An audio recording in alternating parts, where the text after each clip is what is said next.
little bit about what the government does want us to talk about, which is that they're announcing £11 million.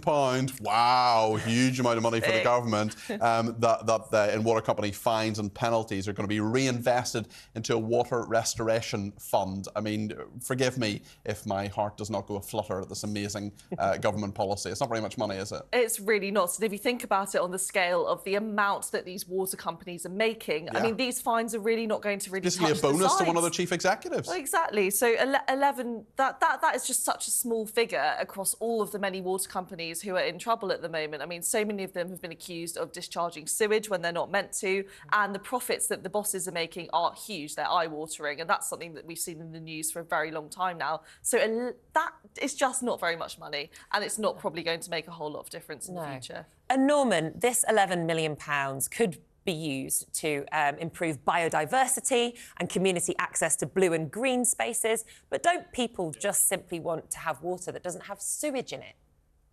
Well, they do. And the water privatisation was a terrible decision by the then Conservative government, which I opposed at the time, as a matter of fact, because you cannot give an essential public utility over to a bunch of private people as a monopoly, because the result is all too predictable, which is massive salaries for top people, huge dividends for shareholders, and cutting back on their proper job, which is to provide clean water and look after the environment.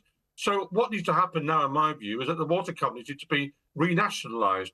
Now, this has to be done in a way that minimises the expense to the taxpayer. Is that realistic, Norman?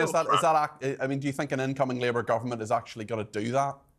No, I don't, because they haven't got enough backbone to do it. But this is what needs to happen. And you look back to Railtrack.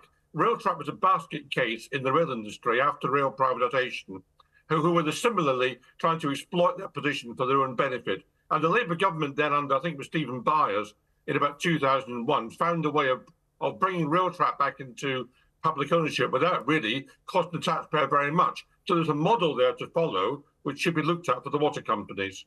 Alicia, do you think this is enough to launder the Tories' reputation when it comes to their handling of the water scandal? Definitely not. And I think this is something that people are actually really angry about. And we've seen that anger really mounting over the past couple of years. I mean, people just want to be able to go in the sea and not worry about there being sewage in there. Call them old-fashioned.